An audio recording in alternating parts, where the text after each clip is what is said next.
শুরুতে জানিয়ে দেব, ইসরায়েলি মন্ত্রিসভা থেকে আজই পদত্যাগ করছেন বেনি গান্তজ।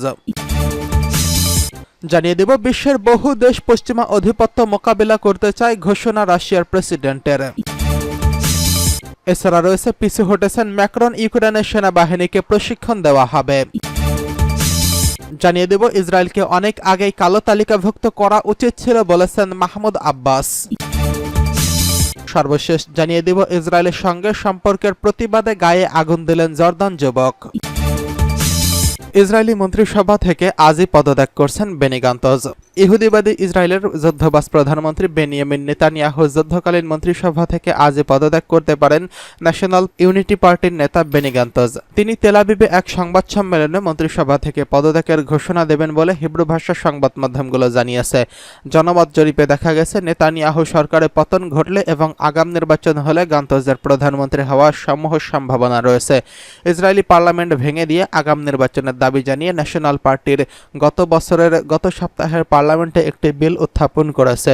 এদিকে ইহুদিবাদী সেনারা গাজায় উপত্যকার উপর বোমাবর্ষণ বন্ধ করলেই জোট সরকারের মন্ত্রিসভা থেকে সরিয়ে যাওয়ার হুমকি দিয়ে রেখেছে কথিত নিরাপত্তা মন্ত্রী বেন গাভির ও অর্থমন্ত্রী বেজালেল। এই অবস্থায় গান্তজ মন্ত্রিসভা থেকে সরে দাঁড়ানো নেতানিয়াহু সরকারের ভারসাম্য নষ্ট হবে এবং অবৈধ এই রাষ্ট্রের রাজনৈতিক সংকট আরও ঘনীভূত হবে। গান্তজকে মার্কিন যুক্তরাষ্ট্র সহ গোটা পশ্চিমা বিশ্বে এবং আরব দেশগুলোতে নেতানিয়াহুর চেয়ে কম পাগলাটে হিসেবে দেখা যায়। সাবেক সেনাপ্রধান গান্তজ মন্ত্রিসভা থেকে সরে দাঁড়ালেন হামাসের সঙ্গে একটি যুদ্ধবিরতি চুক্তিতে যেতে নেতানিয়াহু সরকারের উপর যুক্তরাষ্ট্র সহ আন্তর্জাতিক চাপ বেড়ে যাবে। গাজায় একটি যুদ্ধবিরতি প্রতিষ্ঠা করে হামাসের হাতে আটক অবশিষ্ট ইসরায়েলি বন্দীদের উদ্ধার করে নিয়ে যাওয়ার লক্ষ্যে কাতার ও মিশরের মধ্যস্থতায় বর্তমান হামাস ও ইসরায়েলের মধ্যে পরোক্ষ আলোচনা চলছে। গত নভেম্বরে এমন একটি যুদ্ধবিরতি চুক্তির আওতায় হামাসের হাতে আটক 105 ইহুদিবাদী পণবন্দী মুক্তি পেয়েছিল। গত মাসে কাতার ও মিশর গাজায় ইসরায়েলি আগ্রাসন বন্ধ করে সেখান থেকে পণবন্দীদের মুক্ত করার লক্ষ্যে একটি সম্ভাবনা তুলে ধরেছিল। হামাস ওই প্রস্তাবনা মেনে নিলেও ইহুদিবাদী সরকার তা প্রত্যাখ্যান করেছে। বিশ্বের বহু দেশ পশ্চিমা আধিপত্য মোকাবেলা করতে চায় বলছে রাশিয়ার প্রেসিডেন্ট। প্রাথমিকভাবে রাশিয়া, ভারত, চীন, ব্রাজিল, দক্ষিণ আফ্রিকাকে নিয়ে ব্রিক্স গঠিত হয়েছে এবং বিশ্বব্যাপী পশ্চিমা রাজনৈতিক ও অর্থনৈতিক প্রভাব খর্ব করার ভূরাজনৈতিক সক্ষমতা সংস্থাটি ছিল বলে মনে করা হচ্ছে। ব্রিক্সের নতুন সদস্য দেশগুলোকে স্বাগত জানিয়েছে পুতিন। তিনি বলেছেন, এই অর্থনৈতিক সংস্থায় নতুন নতুন সদস্য গ্রহণ করার জন্য তিনি সম্ভাব্য সবকিছু করবেন। বিশ্বের বহু দেশ পশ্চিমা আধিপত্যবাদী নীতির প্রতি বীতশ্রদ্ধ এবং তারা এর প্রতিকার চায় বলে মন্তব্য করেন তিনি। রাশিয়ার প্রেসিডেন্ট জানান, এশিয়ার দেশগুলোর সঙ্গে রাশিয়ার বাণিজ্যিক লেনদেনগুলো দ্রুত গতিতে বাড়ছে। এসব লেনদেনের ডলার ও ইউরোর মতো পশ্চিমা মুদ্রার ব্যবহার অর্ধেকে নেমে এসেছে বলে জানান তিনি। দ্রুত গতিতে বাড়ছে সকল বাণিজ্যিক লেনদেন থেকেও মার্কিন ডলার বাদ দেওয়ার প্রচেষ্টা চলতে থাকবে বলে জোর দিয়ে তিনি উল্লেখ করে ভ্লাদিমির পুতিন বলেন, 2009 সালে রাশিয়া, ব্রাজিল, ভারত ও চীনকে নিয়ে গঠিত ব্রিক্সের পরের বছর যোগ দেয় দক্ষিণ আফ্রিকা।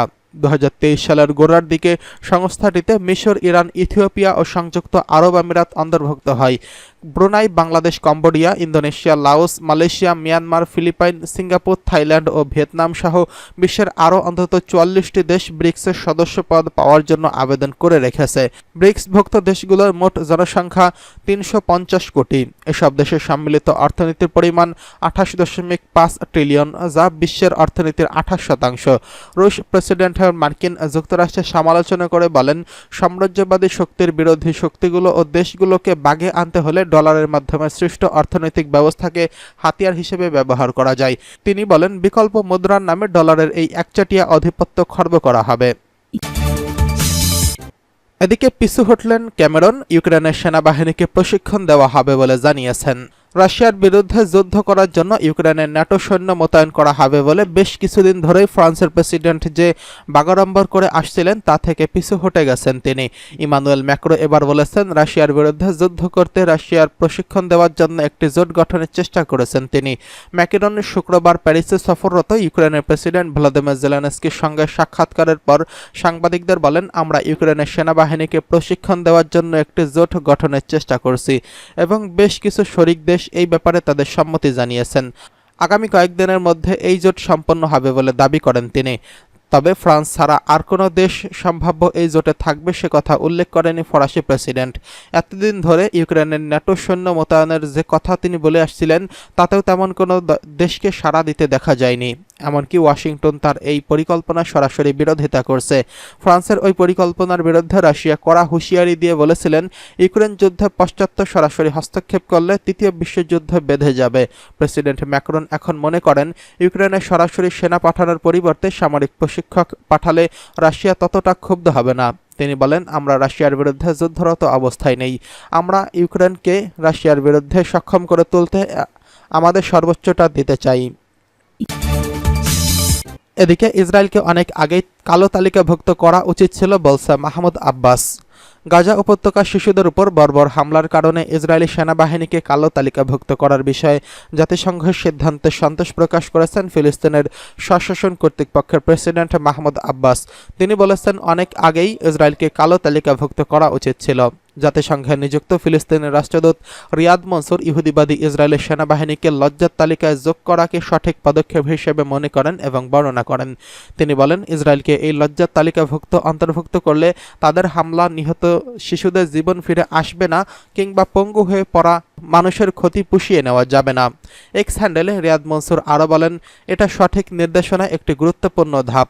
দুমুখ নীতি ও দায়মুক্তির সংস্কৃতির কারণেই ইসরায়েল যে সুবিধা ভোগ করে আসছিল এবং যার কারণে আমাদের শিশুদের জীবন হুমকির মুখে পড়েছে, এই সিদ্ধান্তের ফলে তা কিছুটা হলেও দূর হবে।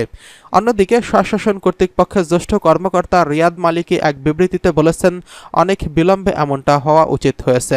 গাজায় কোনো ধরনের বিপর্যয় চলছে তা বিশ্ব এখন খালি চোখে দেখে আসছে। সেখানে গণহত্যা চালানো হচ্ছে, বিশেষ করে নারী ও শিশুদের লক্ষ্যবস্তু করা হচ্ছে। এমন পরিস্থিতিতে ইসরায়েলকে কালো তালিকাভুক্ত না করতে জাতিসংঘ মহাসচিবের সামনে আর কোনো অজুহাতের পথ খোলা ছিল না।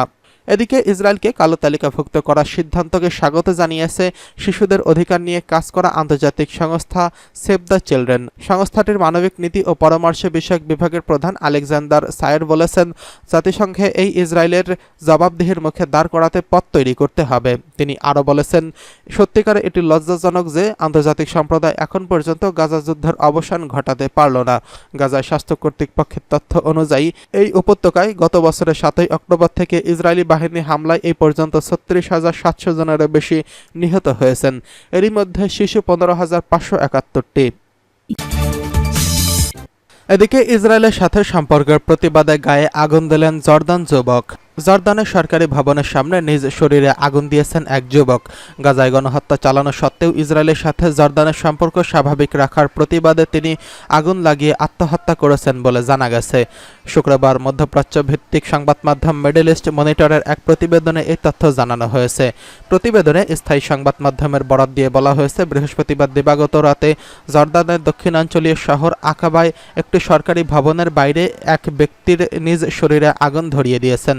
এদিকে কর্তৃপক্ষ জানিয়েছে, ওই ব্যক্তির ঠিক কী কারণে নিজের শরীরে আগুন দিয়েছে তা এখনও জানা যায়নি। তবে সামাজিক যোগাযোগ মাধ্যম থেকে জানা যায়, বেশ কিছুদিন ধরেই গাজায় চলমান হামলা ও ইসরায়েলি বাহিনীকে সহায়তায় করায় সরকারের বিরুদ্ধে বিক্ষোভ করছিলেন তিনি। সামাজিক যোগাযোগ মাধ্যমে ছড়িয়ে পড়া এক ভিডিও ক্লিপে দেখা যায়, আকাবা শহরের রাজপ্রাসাদের সামনে গায়ে আগুন দেওয়ার ঘটনা ঘটে। এ সময় জর্দানের একজন নিরাপত্তা রক্ষীকে আগুন জ্বালাতে থাকা এক ব্যক্তির উপর গুলিবর্ষণ করতে দেখা যায়।